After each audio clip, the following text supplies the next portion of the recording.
오늘 우리에게 주신 하나님의 말씀은 사도행전 2장 1절에서 13절까지 말씀입니다. 사도행전 2장 1절에서 13절까지 말씀을 우리 한 절씩 교독합시다. 제가 먼저 한 절 읽고 여러분 한 절 읽고 마지막 13절은 같이 읽도록 하겠습니다.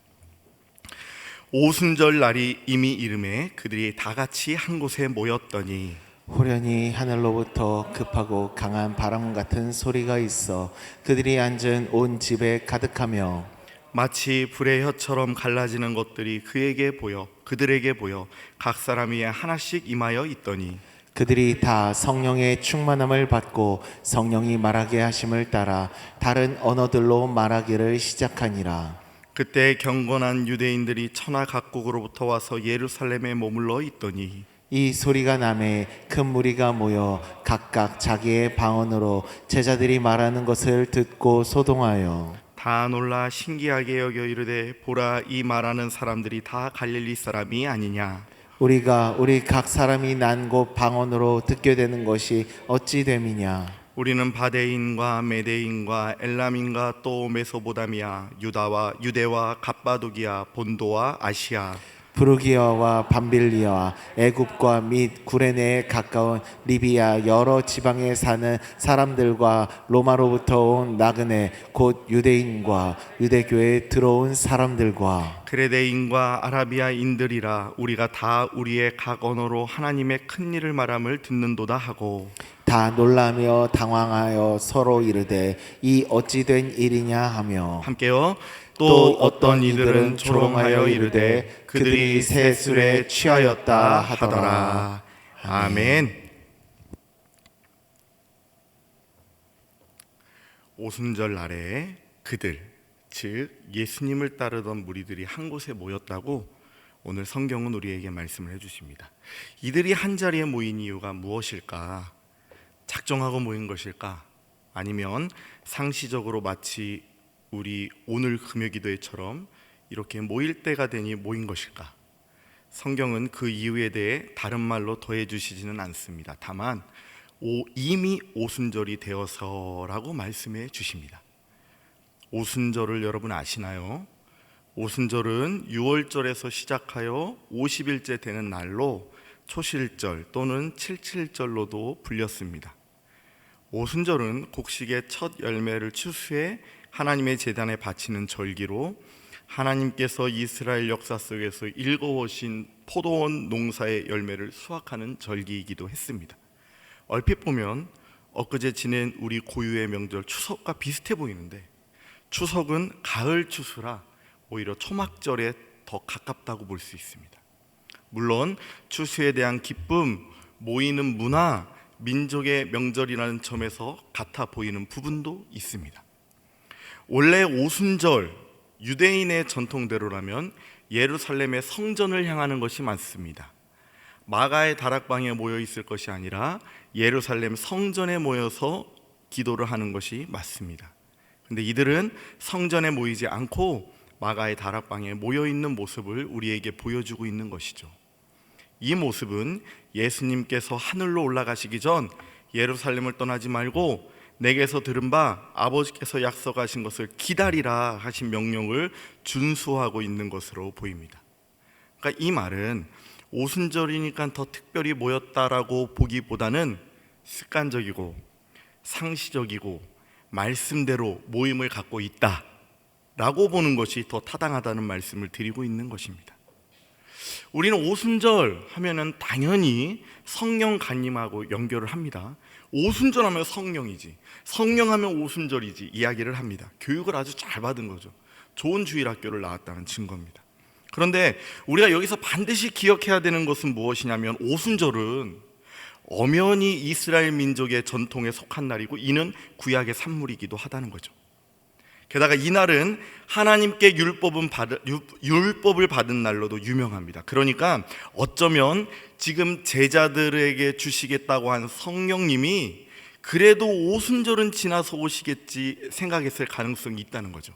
그러니까 제자들이 예수님이 기다리라고 한 성령님을 기다리긴 기다리는데 그래도 오순절은 지나서 오겠죠. 왜냐하면 오순절은 구약의 산물이고 율법은 받을 날이고 다른 걸로 더 충만한 날이기 때문이죠. 아니면 아무 생각 없을 수도 있습니다. 우리처럼 오순절은 성령님의 역사하심을 이루는 날, 이렇게 하지 않았을 가능성이 더 크다는 말을 드리는 거죠. 제가 오늘 이렇게 오순절의 정의에 힘을 쏟고 선을 긋는 이유는 뭐냐면, 오순절이라 함은 단순하게 시간을 표현하는 수단에 불과하다는 것을 강조하기 위해서입니다. 그 이상 그 이하도 아닙니다. 예컨대 성령을 받으려면 50일을 기도해야 한다거나, 우리가 모든 것을 뒤로하고 모든 시간과 힘을 다해 성령 하나님을 끌어당겨야 한다는 이런 표현은 오늘 성경의 맥락과는 먼 이야기입니다. 오순절에 대한 정의를 보다 확실하게 그래서 짚어드리고 있는 겁니다. 그러니까 오순절이라는 단어가 우리에게 주는 의미는 그간 시간이, 예수님이 부활 승천하신 시간이 10일이 흘렀다는 것을 가르쳐주는 것이지, 어떤 도식과 어떤 방법론, 어떤 형식을 가르쳐주는 것이 아니다라는 말씀을 드리고 싶은 것입니다. 즉, 하나님께서 그날을 선택하신 겁니다. 하나님이 그 시간을 정하셔서 하나님의 의지로 역사하셨는데 그날이 오순절 날이었다고 하는 결론을 드리고 있는 거죠. 재밌게 보세요. 오순절은 추수의 기쁨을 누리는 날이기도 하지만 아까 이야기했듯이 율법을 받은 날이기도 합니다. 율법 받은 날에 율법을 섬기는 유대인들에게 하나님께서는 성령을 주시고 있는 것입니다. 이것이 하나님의 방법입니다. 너무 멋지지 않으세요? 우리 하나님은 누구의 손에도 잡히지 않습니다. 우리 하나님은요, 항상 새로우십니다. 우리 하나님은, 하나님을 아는 분은 오직 하나님뿐입니다. 그 하나님은 항상 신선하십니다. 어떤 질서와 어떤 법칙에 절대 갇히지 않으시는 분, 우리 아버지 하나님이 되십니다. 만약에 그분이 어떤 방법이나 절차에 갇힌다, 그렇다면 그것은 이미 하나님이 아니죠. 하나님을 알았다? 아니요, 하나님을 전혀 모르고 있는 것입니다. 하나님은 하나님의 방법으로 역사하십니다. 해가 뜨고 해가 지는 법칙이 이 세상 가운데 있는지는 몰라도 하나님이 원치 않으시면 해는 이 땅에 떨어지지 않고, 물이라는 것이 위에서 아래로 흐르는지는 모르겠지만 하나님이 막으시면 물은 안에서부터 천천히 쌓이게 되어 있습니다. 그리고 그렇게 하나님의 방법으로 역사하시는 것이 가장 좋은 것이고 그것이 옳은 것이라는 사실을 기억하시길 바랍니다. 내가 원하는 대로, 내가 하는 대로 하나님이 움직인다고 생각해 보세요. 그 하나님 믿을만 하겠습니까? 내 마음 내가 모르고 내 마음 조속 변하듯 변하는 이 연약한 인생이 요구하는 대로, 생각하는 대로, 계획한 대로 하나님이 움직인다면 이 땅 망하지 않겠어요? 하나님은 하나님 스스로 존재하십니다. 하나님은 하나님만이 아십니다. 하나님은 하나님의 법칙과 하나님의 뜻 가운데 계십니다. 우리가 하나님을 움직일 수 없다는 것을 오늘 말씀에서 찾아 읽을 수 있어야 되는 거죠. 오순절날 성령 하나님이 임했다. 50일 동안 기도하면 되는구나. 아니라고요. 하나님 역사하실 때까지 버텼는데 그날이 오순절이었다는 겁니다. 분명히 하나님을 온전히 바라보시는 여러분이 되시기를 주님의 이름으로 축복합니다. 하나님의 때를, 하나님의 역사를 기다리며 소망하며 사시는 여러분들이 되시기를 간절히 소망합니다. 그렇게 성령 하나님은 우리 가운데 역사하시게 됩니다. 그리고 초대교회의 시작은 분명 이 성령가님의 사건으로 시작을 합니다. 근데 문제가 있죠. 그것은 오늘을 사는 우리의 문제이기도 합니다. 무엇이 문제냐면 성령 하나님의 역사하심을 의지하고 그분의 선하신 인도하심을 따라 나아가길 원하는데, 그런데 도무지 손에 잡히지 않는다는 것이죠. 이것이 정말 하나님의 역사인지 확신이 서지 않는다는 것이죠. 왜냐하면 방금 전에 이야기했듯이 하나님은 하나님의 방법으로 역사하시기 때문에 우리가 지금 잘하고 있는 건지, 우리가 지금 성령 하나님을 의지하고 있는 건지, 우리가 정말 영적인 모습으로 하나님 앞에 서 있는 건지 감을 잡을 수 없다는 거죠. 우리 믿는 자들은 분명히 성령 하나님을 의지하며 나아가야 합니다. 성령 하나님의 인도하심을 받고 의지하고 함께해야 합니다. 하지만 우리의 모습이 도무지 성령 하나님의 역사하심으로 보이지 않는다면 우리는 어떻게 해야 될까요? 만약 우리가 무언가를 해야 하는 상황 가운데 무언가 영적으로 혹은 하나님의 도우심이 부족하다 느껴지면 우리는 어떻게 해야 될까요? 우리가 여기에 모여서 하나님을 찬양하고 예배합니다. 여러분 성령 충만하십니까? 교회의 시작은 성령의 충만으로 시작했다고 했는데 내가 오늘 여기에서 정말 성령이 충만한지 충만하지 못한지 가늠을 할 수가 없어요. 정말 하나님의 인도하심으로 교회를 봉사하고 있는지, 정말 성령 하나님이 원하시는 대로 오늘 내가 이 자리에 서 있는지 찾아볼 수가 없다는 거죠. 교회에 봉사를 해야 하고 복음을 전해야 하는데 오늘 남편하고 자식들하고 한바탕 하고 나왔습니다. 이런 마음으로 감당해야 되는 것이 맞는지 모르겠다는 거죠. 도무지 성령의 역사가 내 안에 일어나는 것 같지가 않습니다. 어떻게 해야 될까요? 도망가야 할까요? 멈춰 서야 할까요? 지나온 모든 세월들을 다 부인하고 부정해야 될까요? 아니면 만사 제쳐두고 성령의 은혜를 받으려고 기도에 집중해야 될까요? 특별한 기도원, 용하다는 그 목사님을 찾아 나서야 할까요? 오늘 성경을 잘 보세요. 성령 충만함을 기다리고 있는 제자들의 모습을 주목하세요. 오순절에 모여 기도를 합니다. 하지만 그렇다고 저들이 기도만 하고 있는 것은 아닙니다. 저들은 그 가운데 할 일은 하는 모습을 우리에게 보여주고 있습니다. 오늘 본문 전에 보면 한 명이 부족하여 12문대 제자를 맞대하러 뽑습니다. 왜인가 보니 구제와 복음 사역을 이루어야 하기 때문이라고 합니다. 그러니까 이 말은 교회 안에 전반적인 모든 사역적인 부분, 그것이 행정사역이든 봉사든 정도든 말씀이든 기도든 계속 이루며 진행하며 나아가고 있다는 말씀이 되는 겁니다. 그러니까 그냥 그렇게 할 일을 하며 지내고 있는 모습을 우리에게 보여주고 있는 것입니다. 내 안에 성령 하나님이 내 손에 잡히지 않는다, 성령 충만의 모습이 전혀 내 손에 들어오지 않는다, 그래도 우리는 할 일을 해야 된다고 성경은 우리에게 가르쳐주고 있는 거죠. 우리가 성령 하나님을 움직일 수 없음을 우리가 하는 것이 아니라 하나님이 하신다는 것을 안다면, 비록 내 삶이 녹록치 않아도, 비록 나의 모든 영역이 준비되어 있지 않아도 부단히 지금 부어주는 그 일을 해나가는 것, 그것이 바로 성령 하나님을 기다리는 모습이고, 그 시간 뒤에 오순절이라는 우리는 생각하지도 못하고 예상하지도 못한 때에 성령이 충만하게 임재했다고 성경은 오늘 우리에게 가르쳐 주시고 있는 것입니다.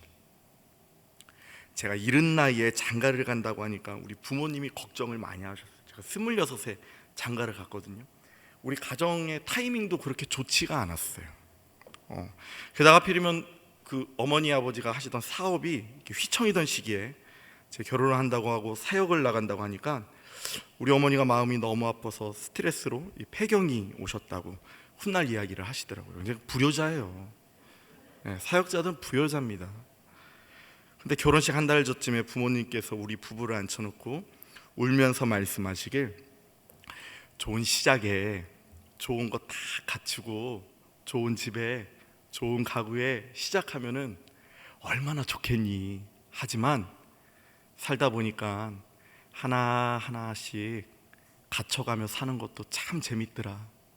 니들은 그 두 번째로 재미있게 살아라. 이렇게 말씀하셨어요. 그래서 진짜 빈손으로 시작했거든요.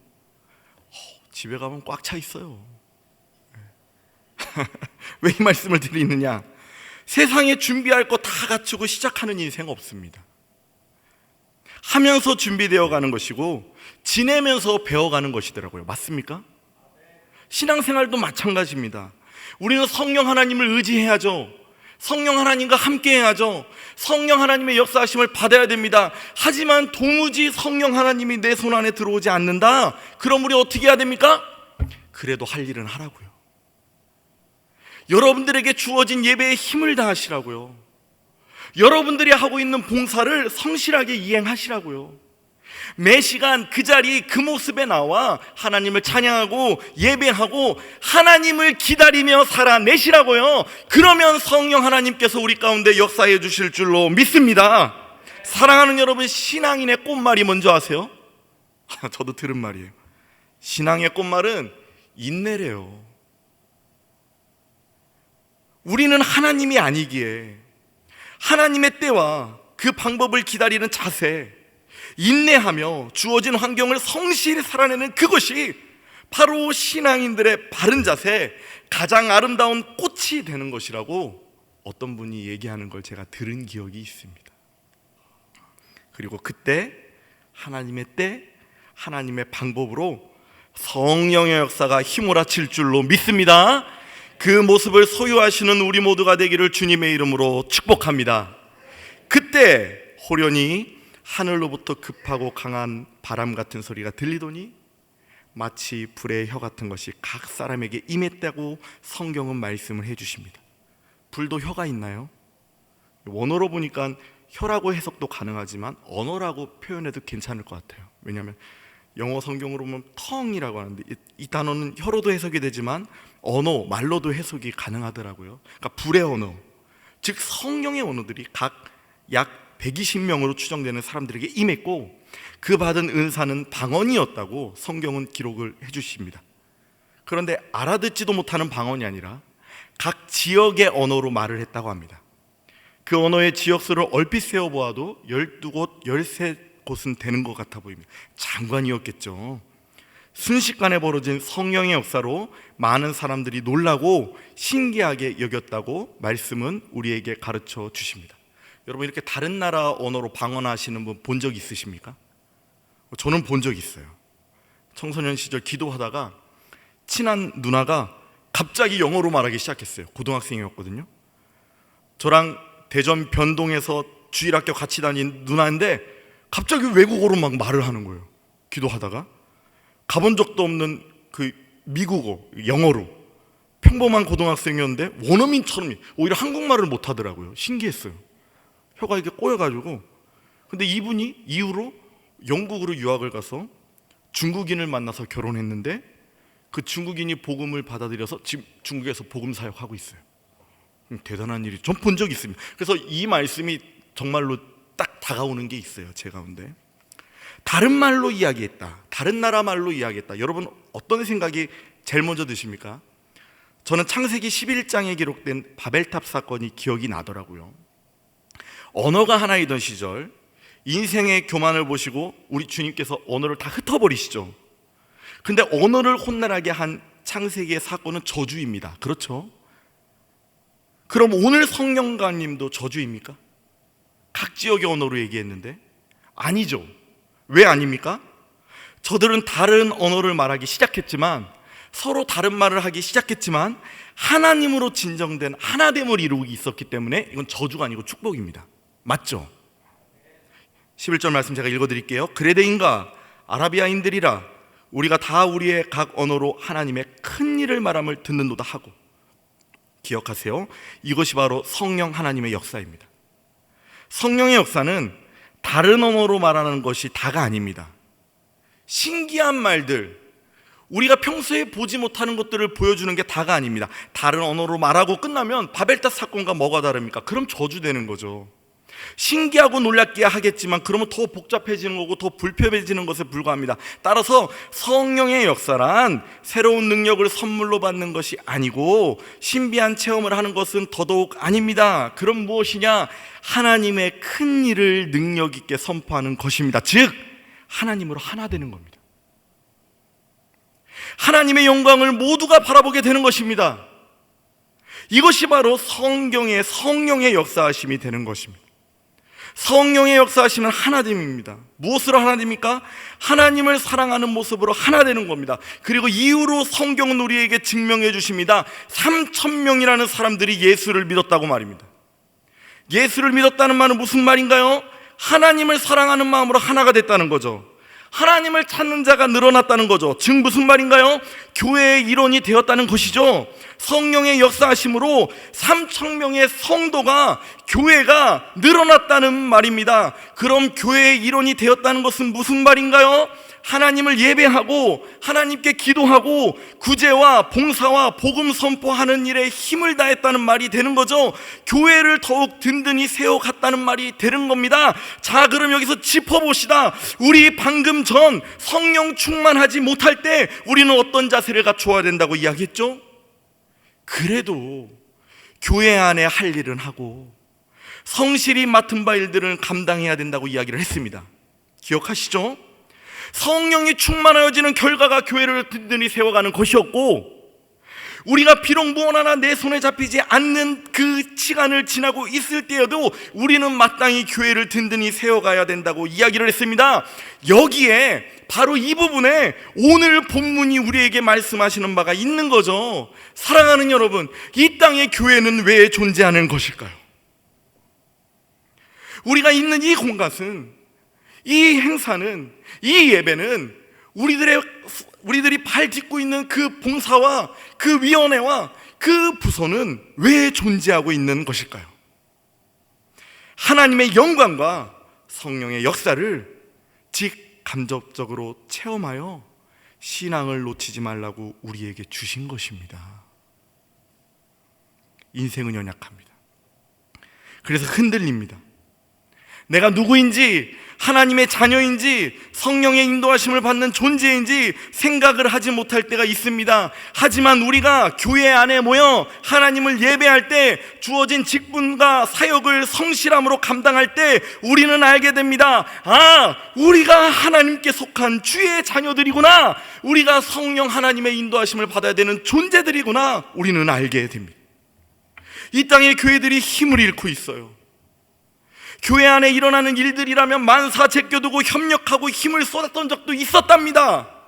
그때는 그 사역이 무엇인지 몰랐어요. 그냥 교회니까 우리가 지켜야 하고 사랑해야 되니까 그렇게 하다 보니 저절로 우리는 성령 충만함을 경험하게 되었답니다. 우리는 주의 자녀라는 확신 속에 살게 되었답니다. 교회는 부흥, 성장, 발전하게 됐고 이 민족 가운데 큰 일을 감당하게 되었답니다. 그런데 지금은 성령 충만함에 대해서 우리 너무 잘 알지 않아요? 성령 찬양도 우린 다 부를 수 있습니다. 성령 충만함을 입어야 주의 일을 감당할 수 있다고도 말들도 합니다. 기도해야 된다고 말도 합니다. 좋은 설교, 많은 성경 구절도 한다고 이야기를 합니다. 그런데 교회의 일들은 지금 누구에게 던져버리고 있는지 모르겠습니다. 무엇을 하자고 하면 사람 모으기가 힘이 듭니다. 직분자들은 눈을 불을 켜고 찾아 나서야 됩니다. 봉사자들은 물론 특별한 사정이 있으면 어렵겠지만 그렇지 않을 때도 교회보다는 다른 것을 먼저 생각합니다. 아는 것, 보는 것 많아졌는데 우리 신앙은 도무지 성장하지가 않습니다. 왜요? 교회를 소중히 여기지 않기 때문이죠.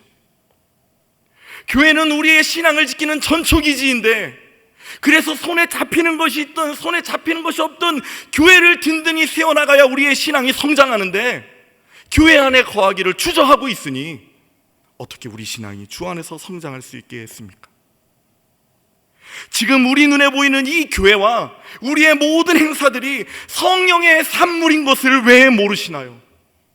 우리에게 직분 주시고 봉사할 수 있는 자리 주신 것이 하나님의 역사하심이고 성령 하나님의 결과라는 것을 여러분 왜 인지하고 있지 못하시나요?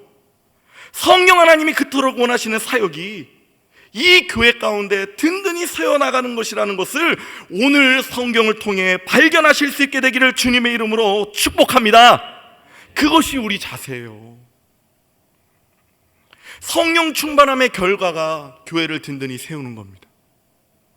그런데 우리가 비록 성령 충만하지 않아도 매일 이 자리에 나와 하나님을 예배하고 하나님을 찬양하고 교회를 든든히 세워나가 간다면 성령 하나님을 간접적으로 체험하며 느끼며 살아가고 있는 것 아니겠습니까?